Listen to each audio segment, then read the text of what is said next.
doing, folks? We're off-piste at the moment with regard to not being in the workshop. We're staying at our friends on North Island in Kiwiland, New Zealand, and we've got a little project on which we're trying to get one of Elon Musk's Starlink satellite Ariels hooked up into the front room of the house. So it's quite a big old wooden building. The eaves are massive, so we can't go for a bracket round the corner, and the cable that comes with the aerial is only 15 meters long, and I need another 6 meters. So it looks like standard Cat 5, Cat 6 shielded or whatever. They are standard cables, but the ends are slightly different because they're waterproof. But where this is going is actually going to be under the house, so it's going to be dry, not exposed to sunlight or anything like that. So I've got a standard back-to-back female RJ45 connector and 10 meters of standard, mind you, it is Cat 6, I think it's quality A, so it probably is a shielded cable anyway. So we're going to plug it in and see if this extra 10 meters that I'm adding to it is going to work. So at the moment it's working as is, but we've actually got the cable going in through a window, which isn't exactly right, but at least we've got internet here in the middle of nowhere thanks to Elon Musk. So I'll show you the bits and pieces on the bench and then we'll get into it. So back in a second.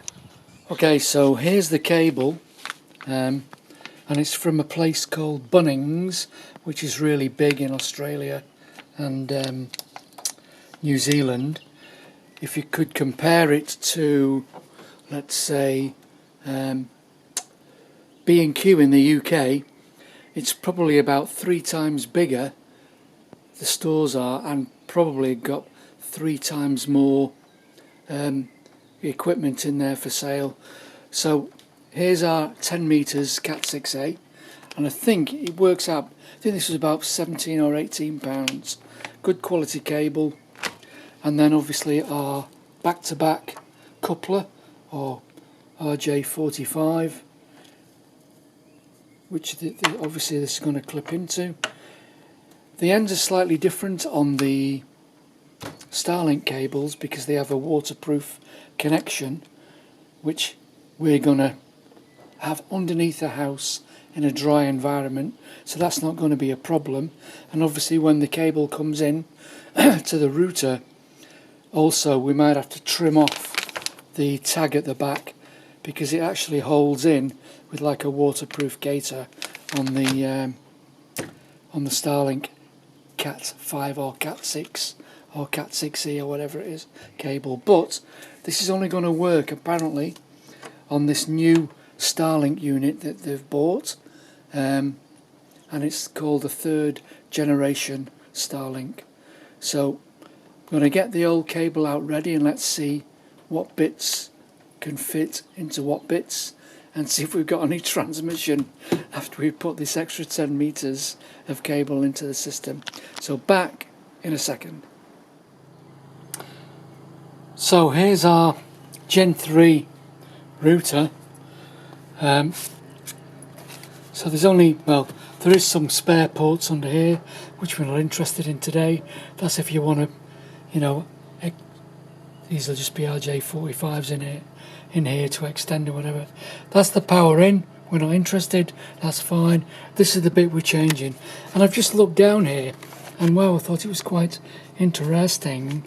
If you look down there, this won't pick it up, will it? This is one of Elon Musk's. It's not going to get it. But right at the very bottom, where the RJ45 is, it says "To Mars and Beyond." Spot on.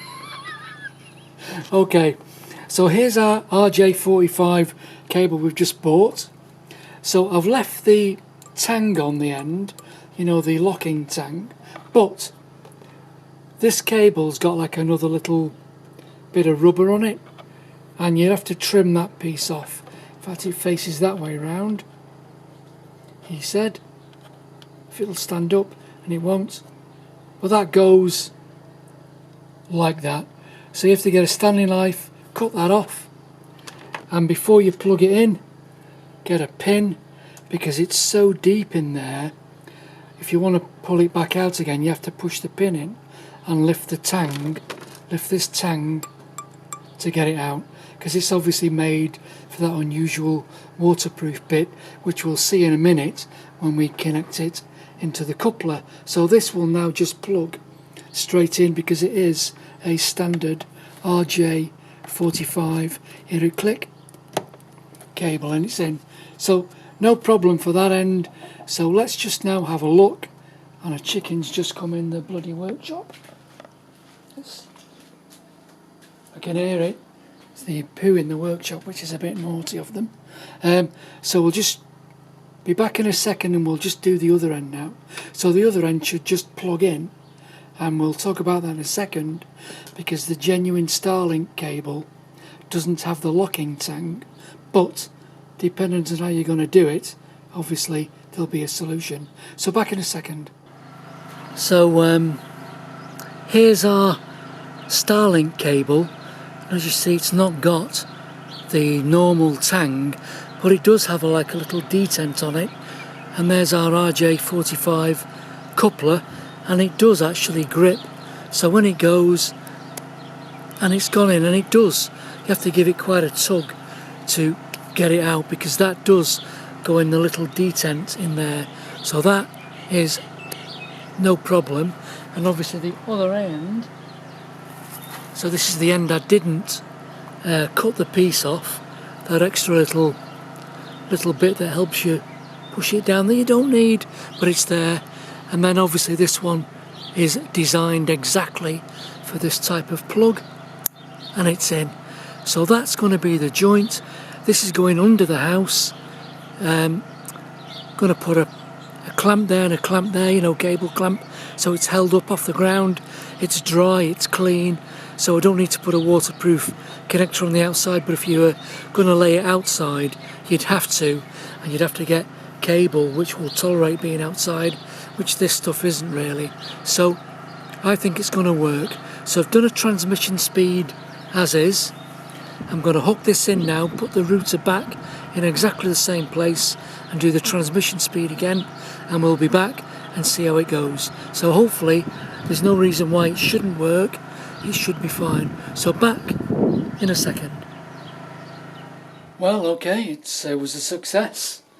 So what I did, I know you can download the Starlink app and all that, and for setting up the, you know, the angle and everything, but all I was interested in, I've just done just with a laptop,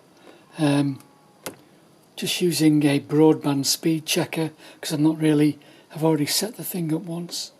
So before I put the extension cable on, we're getting about 39, 40 download, 25 or whatever upload, and in fact it was a little bit better, but you can't really go by it. It was no worse, because obviously during the daytime, different, you know, a couple of hours difference or an hour's difference, how much traffic, etc. But yeah, an extra 10 meters with your little coupler, which was from what was it called, Bunnings Delta back-to-back RJ45 inline coupler, female, and obviously just Cat 5. This was Cat 5A, so just 10 meters of Cat 6A cable, again from Bunnings.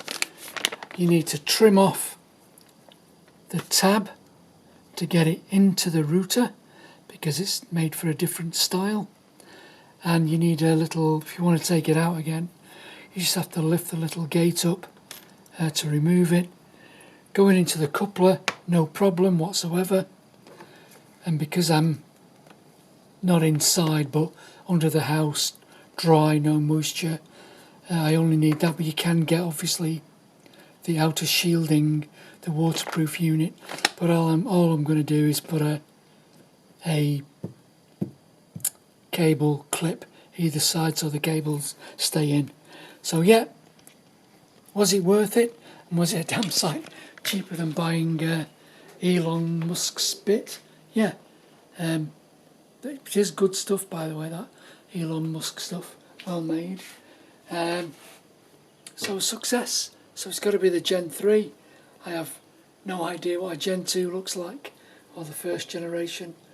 But yeah, job done, and everybody's happy because we've now got the router in the front room, which is now give internet right through the whole house. So there we go, guys. I'm Brian from New Zealand, which is unusual, and we'll catch you on the next one. See you later, guys.